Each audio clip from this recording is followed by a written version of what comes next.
സാറേ, സീറോ മലബാർ സഭ വളരെ സന്തോഷകരമായൊരു നിമിഷത്തിലൂടെ കടന്നുപോയിക്കൊണ്ടിരിക്കുകയാണ്. അദ്ദേഹം സഭയെ നയിക്കാൻ പുതിയൊരു മേജർ ആർച്ച് ബിഷപ്പ് ഇന്ന് ചുമതലയേറ്റിരിക്കുന്നു. സാറിൻ്റെ വാക്കുകൾ.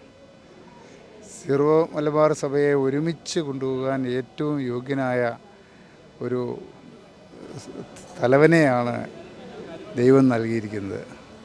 അതിലൂടെ ഇന്ന് സഭയിലുണ്ട് എന്ന് എല്ലാവരും കരുതുന്ന എല്ലാ പ്രശ്നങ്ങൾക്കും പരിഹാരമുണ്ടാക്കുവാനുള്ള സാഹചര്യമുണ്ടാകുമെന്ന് ഞാൻ കരുതുന്നു. പിതാവിന് അതിനുള്ള ശക്തിയുണ്ട്, കഴിവുണ്ട്. എല്ലാവരെയും ഒരുപോലെ യോജിപ്പിച്ചു കൊണ്ടുപോകാൻ അദ്ദേഹത്തിന് സാധിക്കും എന്നതിന് യാതൊരു സംശയവുമില്ല. സീറോ മലബാർ സഭയുടെ പ്രവർത്തനങ്ങൾ ഏറ്റവും മികച്ച രീതിയിൽ മുമ്പോട്ട് കൊണ്ടുപോകാൻ അദ്ദേഹത്തിന് സാധിക്കും. അതോടൊപ്പം തന്നെ ഇതുവരെയും ഈ സഭയെ നയിച്ച ആലഞ്ചേരി പിതാവിൻ്റെ പ്രവർത്തനങ്ങളെയും പ്രത്യേകമായി അഭിനന്ദിക്കുന്നു.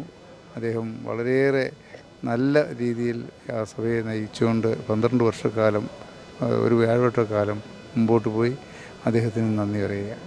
സാറേ, നമ്മുടെ ക്രൈസ്തവരെ സംബന്ധിച്ചിടത്തോളം ഇപ്പോൾ നിരവധി പ്രശ്നങ്ങളൂടെ കടന്നുപോയിട്ടുണ്ട്. ഒന്ന് JB കോശി കമ്മീഷൻ, അത് ഇതുവരെ റിപ്പോർട്ട് പുറത്ത് വിട്ടിട്ടില്ല, നടപ്പിലാക്കിയിട്ടില്ല. നിരവധി പിതാക്കന്മാരും മെത്രാന്മാരൊക്കെ ആവർത്തിച്ച് സർക്കാരോട് പറയുന്നുണ്ട്. സാറിന് എന്താണ് പറയുന്നത്? ക്രൈസ്തവ സഭയിലെ നേരിടുന്ന ഒരു പ്രധാനപ്പെട്ട പ്രശ്നം ദളിത് ക്രൈസ്തവരുടെ വിഷയമാണ്. ദളിത് ക്രൈസ്തവർക്ക് അവരുടെ ആനുകൂല്യങ്ങൾ, മറ്റ് സംവരണ ആനുകൂല്യങ്ങൾ ലഭിക്കാൻ അർഹതയുള്ളവരാണ്. പക്ഷേ ക്രൈസ്തവരായിപ്പോയി എന്നതിൻ്റെ പേരിൽ അവർക്കത് നിഷേധിക്കപ്പെടുകയാണ്. ഇത് അവർക്ക് നൽകണം എന്നാവശ്യപ്പെട്ടുകൊണ്ട് ഞാനൊരു നിയമസഭാംഗമായിരുന്ന അവസരത്തിൽ നിയമസഭയിലും പാർലമെൻറ്റ് അംഗമായതിനു ശേഷം പാർലമെൻറ്റിൽ നിരവധി തവണ അവതരിപ്പിച്ചിട്ടുണ്ട്. തീർച്ചയായും അത്തരം സാഹചര്യങ്ങളെക്കുറിച്ചുള്ള പഠനം നടത്തണമെന്ന് പാർലമെൻറ്റിൽ ഞാൻ ആവശ്യപ്പെട്ടു. അവരുടെ ഇന്നത്തെ സാഹചര്യങ്ങളെക്കുറിച്ചുള്ള പഠനം നടത്തണമെന്ന് പറഞ്ഞു. JB കമ്മീഷൻ കോശി റിപ്പോർട്ട് ലഭിച്ചിട്ടുണ്ട്. അത് ഗവൺമെൻറ് പരിഗണിച്ചുകൊണ്ടിരിക്കുകയാണ്. ഗവൺമെൻറ് എത്രയും വേഗം അതിന്മേൽ തീരുമാനമെടുക്കുമെന്നാണ് എനിക്കറിയാൻ കഴിഞ്ഞിട്ടുള്ളത്. സാർ, അതുപോലെ തന്നെ റബ്ബർ കർഷകർ നേരിടുന്ന പ്രശ്നങ്ങൾ ഇന്ന് കേരളം ഒരുപാട് ചർച്ച ചെയ്യുന്ന വിഷയമാണ്. ക്രൈസ്തവ സഭയിലായാലും മെത്രാന്മാർ കഴിഞ്ഞ ദിവസം പാമ്പ്ളാനി പിതാവടക്കം സംസ്ഥാന സർക്കാർ വാക്ക് പാലിക്കണം, 250 രൂപ ആക്കും എന്നുള്ള വാക്ക് പാലിക്കണം എന്നുള്ളതാണ്. ഏകദേശം ഒരു 2.5 വർഷം കഴിഞ്ഞു സർക്കാർ കയറിയിട്ട്, ഇതുവരെയും അത് നടപ്പിലാക്കിയിട്ടില്ല. അങ്ങ് പാർലമെൻറ്റ് അംഗം കൂടിയാണ്, കേരളത്തിൽ ഭരിക്കുന്ന പാർട്ടിയുടെ ഇതും കൂടിയാണ്. അപ്പോൾ പാർലമെൻറ്റിലായാലും ഭാരതത്തിലായാലും കർഷകർക്ക് അവർക്ക് ആ ഒരു റബ്ബർ കർഷകർ നേരിടുന്ന പ്രശ്നങ്ങൾ അതിൽ സാറിന് നമുക്ക് ചെയ്യാൻ പറ്റും? റബ്ബർ കർഷകർ നേരിടുന്ന പ്രശ്നങ്ങൾ ഞാൻ പാർലമെൻറ്റ് അംഗമായതിനു ശേഷം ഏതാണ്ട് 5-6 തവണ പാർലമെൻറ്റിൽ തന്നെ ഞാൻ ഉന്നയിച്ചിട്ടുണ്ട്. റബ്ബർ കർഷകർക്ക് ഉൽപ്പാദന ചെലവിനനുസൃതമായ വില ലഭിക്കുന്നില്ല എന്നുള്ളതാണ് ഏറ്റവും വലിയ പ്രശ്നം. അവർ 1 കിലോ റബ്ബറിന് ഉൽപ്പാദന ചെലവ് 172 രൂപയാണെന്ന് റബ്ബർ ബോർഡ് 2017 അറിയിച്ചിട്ടുള്ളതാണ്. അതിനുശേഷം ചിലവ് കൂടിയിട്ടുമുണ്ട്.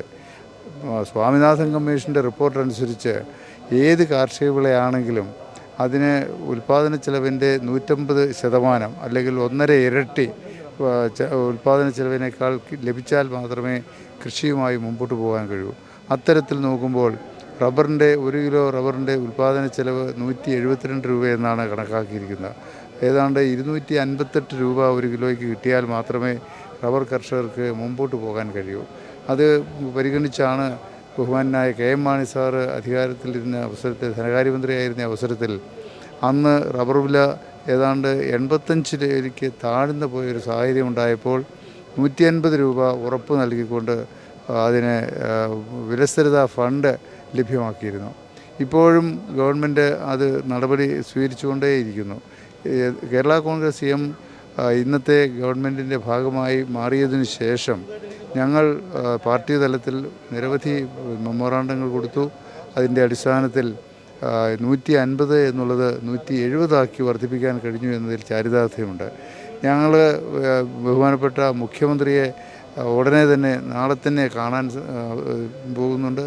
അതുകൊണ്ട് ഞങ്ങൾ ജനപ്രതിനിധികൾ, MLA മാരും MP മാരും കൂടി ചേർന്ന് മുഖ്യമന്ത്രിയെ കണ്ട് ഈ വിലസ്ഥിരതാ ഫണ്ട് കൂടുതൽ കൊടുക്കണം എന്ന് ആവശ്യപ്പെടാൻ പോവുകയാണ്. അത് തീർച്ചയായിട്ടും അതിന് മാറ്റമുണ്ടാകും എന്നാണ് ഞങ്ങൾ വിശ്വസിക്കുന്നത്.